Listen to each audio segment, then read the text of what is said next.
Okay so men's open bodybuilding की prejudging अभी अभी एकदम खत्म हुई है and man Samson really shocked me. He was so freaking massive.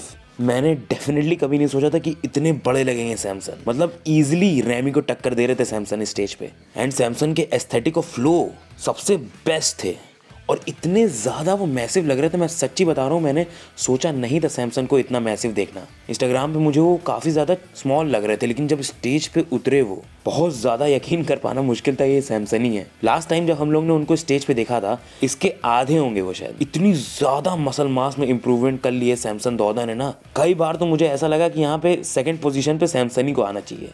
इतने खतरनाक लग रहे थे सैमसन। एंड ऑल्सो रैमी जब स्टेज पे उतरे तो जब मैंने उनको फ्रंट से देखा, मेरे दिमाग में सिर्फ एक ही चीज़ आई, damn he was looking really dry and hard. But जब पीछे मुड़े रैमी, उनकी जो लोअर बैक है वो धीरे धीरे करके और ज़्यादा ऊपर आती जा रही है और उनकी मिड बैक बिल्कुल ख़त्म होती जा रही है। अब यहाँ पे कोई नर्व्स का इशू है रैमी का, जो कि उनको जल्द से जल्द कुछ ना कुछ करना चाहिए उसके लिए, बिकॉज पूरा उनका बैक का लुक ख़राब हो जा रहा है इस वजह से। ओवरऑल बॉडी की बात करें तो रैमी बहुत ज़्यादा शेप में आए थे। अभी तक का मेरे हिसाब से सबसे बेस्ट कंडीशनिंग में आए होंगे रैमी। फिर उसके बाद स्टेज पे आए थे एंड्रू जैक, जो कि बहुत ज़्यादा मॉन्स्टरस वो भी लग रहे थे। टेक्सास प्रो और आर्नोल्ड क्लासिक से कई गुना ज़्यादा कंडीशन भी लग रहे थे यहाँ पे।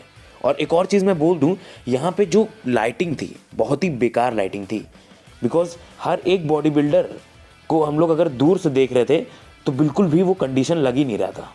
हाँ, अगर क्लोजअप करके एकदम ध्यान दे तब देखने को हम लोग को मिल रही थी उनके फिजिक में स्ट्राइशंस और कट्स। आई डोंट नो, इतना बड़ा इवेंट होता जा रहा है ओलंपिया, फिर भी ये सब चीज़ें अभी तक क्यों फिक्स नहीं हुई हैं। Lighting was awful, truly awful. और नेक्स्ट मैं बात करना चाहूँगा ब्रैंडन की अपर बॉडी बहुत ज़्यादा लास्ट टाइम से मैसिव लग रही थी। आर्नोल्ड क्लासिक में हम लोग ने उनको देखा था तो बहुत छोटे लग रहे थे वो अभी के मुकाबले में।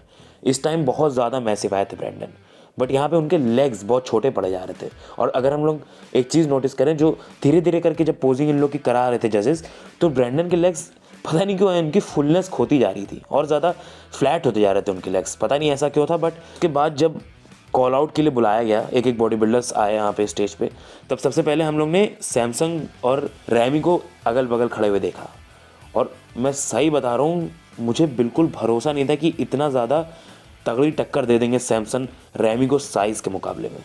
मतलब एकदम बराबर लग रहे थे, स्पेशली फ्रंट में तो एकदम बराबर लग रहे थे सैमसन रैमी के। उनकी शोल्डर टू शोल्डर विड्थ जो थी बिल्कुल सेम लग रही थी रैमी के बराबर। और सैमसन बट थोड़े बैक से सॉफ्ट लग रहे थे। उनकी ग्लूट्स और हैमस्ट्रिंग अगर हम लोग टाइम देखें तो वहाँ पे थोड़ी सॉफ्टनेस थी और बैक में थोड़ी सॉफ्टनेस थी।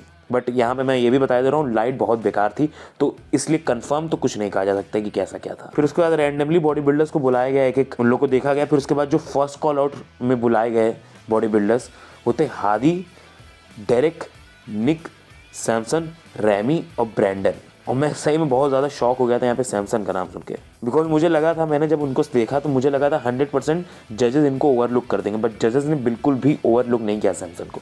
यहाँ पे मेरे हिसाब से देखिए स्टार है इस टाइम सैमसन। सबसे ज़्यादा उस कॉल आउट में इंप्रेसिव सैमसन ही लग रहे थे। और अगर हम लोग एक चीज़ नोटिस करें तो सबसे पहले सैमसन को कंपेयर किया जा रहा था रैमी के साथ, फिर उसके बाद उनको ब्रैंडन के साथ कंपेयर किया गया। मे बी यहाँ पे देख रहा हूँ कि क्या सैमसन फर्स्ट या थर्ड पोजीशन पे रह पाएंगे कि नहीं, may be, I don't know. But मैं सच बताऊँ, सैमसन वहाँ पे जब थे तो मैं किसी और पे नोटिस कर ही नहीं पा रहा था, इतने ज़्यादा मैसिव लग रहे थे वहाँ पे। सबसे ज़्यादा आई कैचिंग सैमसन ही लग रहे थे स्टेज पे।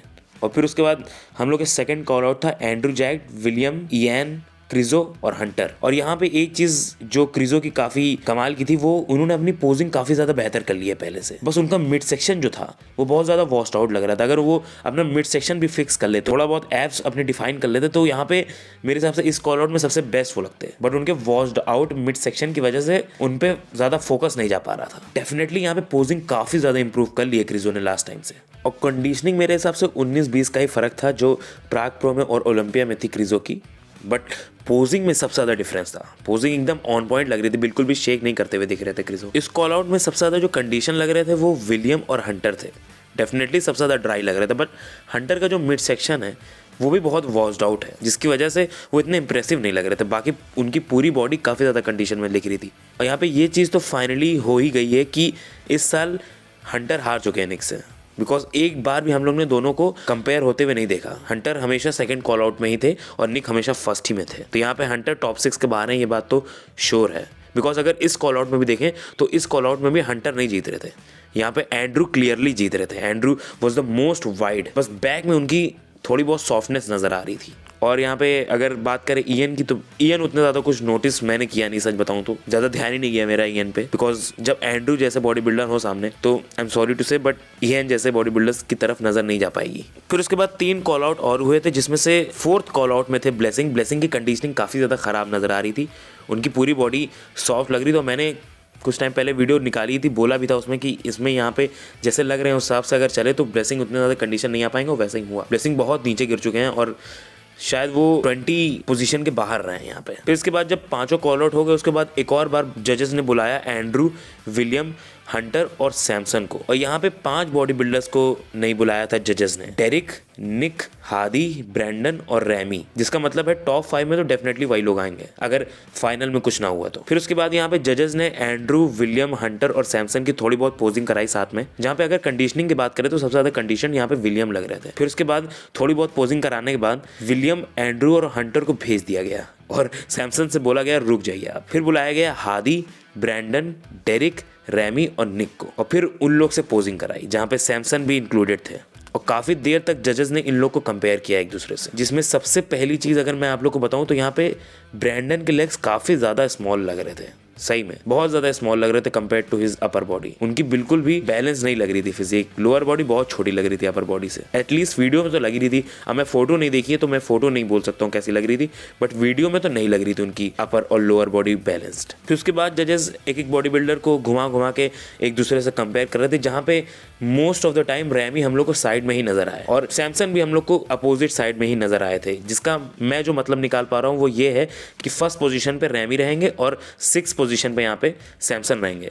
बाकी के जो हमारे बीच वाले बॉडी बिल्डर्स रहेंगे वो रहेंगे ब्रैंडन, हादी, डेरिक, निक, यानी कि जो हम लोग के टॉप 6 इस टाइम नज़र आ रहे हैं वो होंगे रैमी, ब्रैंडन, हादी, निक, डेरिक और सैमसन। जहाँ पे सबसे ज़्यादा जो शॉक किया है बॉडी बिल्डर वो है सैमसन, बिकॉज मुझे बिल्कुल भी नहीं लग रहा था कि वो टॉप 10 भी क्रैक कर पाएंगे, और उन्होंने सही में अमेज कर दिया है। और ऐसे ही ओलंपिया की और कवरेज के लिए मेरे चैनल को सब्सक्राइब कीजिए, कमेंट कीजिए, आप लोग बताइए कि कौन यहाँ पे जीतेगा और कौन यहाँ पे डिजर्व करता है टॉप 6 में आना। तब तक के लिए आज की वीडियो यहीं ख़त्म करते हैं, मिलेंगे आपसे अगली वीडियो में, तब तक के लिए बाय।